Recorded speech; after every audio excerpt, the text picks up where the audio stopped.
দর্শক আসসালামু আলাইকুম। আজকে আমাদের টোটাল বাংলাদেশের আহ্বান জনসাধারণের যারা রাজনীতি সচেতন এবং সমাজ সচেতন তাদের সবার মনে একটাই প্রশ্ন যে আগামীকাল কী হতে যাচ্ছে।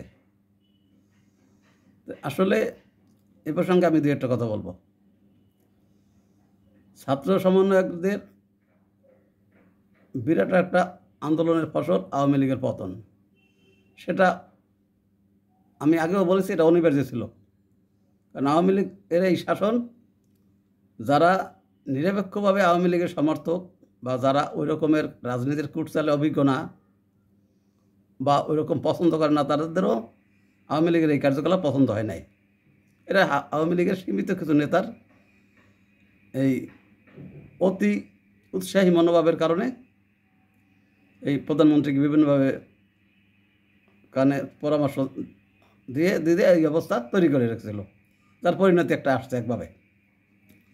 কিন্তু তার পরবর্তীতে বিএনপি একটা বাংলাদেশের সুসংগঠিত দল এবং তাদের প্রচুর জনসমর্থন আছে এবং তারা এই 18 বছরে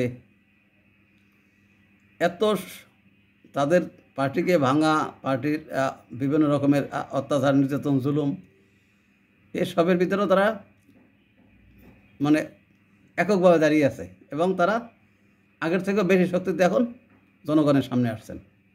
তো সেক্ষেত্রে তাদেরকে একটু রিজার্ভ হতে হবে।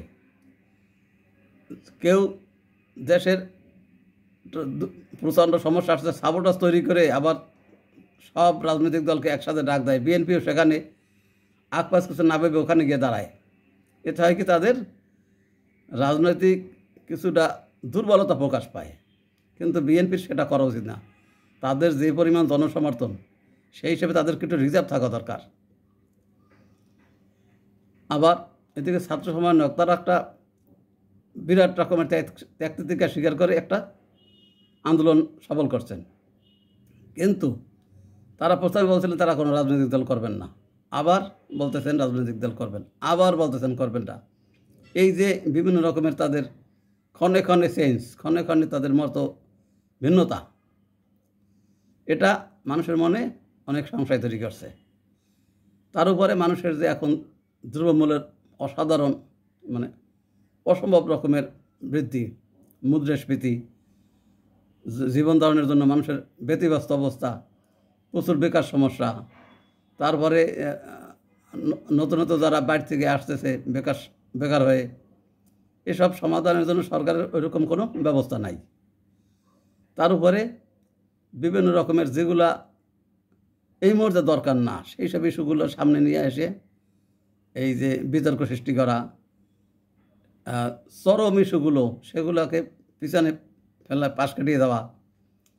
এই যেমন ধরেন এখন এই যে সচিবালয়ের আগুন, সে আলোচনা প্রায় সবার মাথা থেকে সরে গেছে। তারপরে যেই সচিবালয়ের যে দাবি দেওয়া নিয়ে তাদের আলটিমেটাম, সেটাও এক প্রকার এই মুহূর্তে আলোচনার থাকছে না। সবার আলোচনার মুখে একই, আগামীকালে কী ঘোষণাপত্র আসবে। তো আমি ছাত্র সমন্বয়ক ভাইদের জন্য বলছি, এখন কিন্তু দেশীয় যা পরিস্থিতি, মানুষের মনের যা অবস্থা, তাতে কিন্তু আগের মতো জনসমর্থন আর আসবে না। আর আগে সব দলের লোকের অংশগ্রহণ ছিল, এমনকি আওয়ামী লীগেরও লোকজন এই আন্দোলনের পিছনে কাতারে দাঁড়ানো ছিল, যার জন্য তারা মাঠটাকে সবাই গরম রাখতে পারছেন এবং ছাত্র সমন্বয়ক তারাও বুঝতে পারছিলেন যে এটা তাদেরই আন্দোলনের ফসল এবং তাদের ডাকে আসছে। আসলে তো বিষয়টা ওরকম না। এরপরে তাদের বিভিন্ন তোষামোদী কথাবার্তায় তারা কিন্তু অনেকটাই নিজেদেরকে শক্তিশালী ভাবতে শুরু করছিলেন, যার জন্য তারা বিভিন্ন সময় এলোমেলো কথাবার্তা নিয়ে হুঙ্কার ছাড়তেছেন এবং বিভিন্ন মতবাদ জারির চেষ্টা করতেছেন। এতে হবে কি, আগামীকাল কিন্তু তারা যে কিছুটা হলেও শক্তিহীন হয়ে যাচ্ছেন এবং ভবিষ্যতে আরও হবেন, এটা কিন্তু আগামীকাল প্রমাণ হয়ে যাবে। তখন কিন্তু তাদেরকে ভবিষ্যতে আরও অন্যান্য নানাবিধ সমস্যার সম্মুখীন হতে হবে। এটা আমার কাম্য না, কারণ তারা অনেক ত্যাগ থেকে স্বীকার করে এই একটা সরকারকে, সেই সরকারকে হটিয়েছেন এবং একটা ভবিষ্যৎ ভালোর দিকে নেওয়ার একটা চেষ্টা ছিল। কিন্তু এই মুহূর্তে এই আগামীকালের ঘোষণায় যে ধরনের আলামত শুনতেছি যে তারা সংবিধান সরিয়ে ফেলবেন, মুজিববাদ বাদ দেবেন, নতুন সংবিধান রচনা করবেন, এগুলো আশের গল্প। বাংলাদেশের মাটিতে এসব সম্ভব হবে না। তাতে করে তাদের নিজেদের মানে গুরুত্বটা হারাবেন। অবশ্যই ছাত্র সমন্বয়ক ভাইদের বলছি, এই জাতীয় কাজ করা ঠিক হবে না। কারণ আমি ভবিষ্যতে যাতে আর কোনো হানাহানি, আর কোনো প্রাণহানি বা জানমালের ক্ষয়ক্ষতি আর যাতে না হয়, আমি সেই আশাটা করতেছি। আসসালামু আলাইকুম।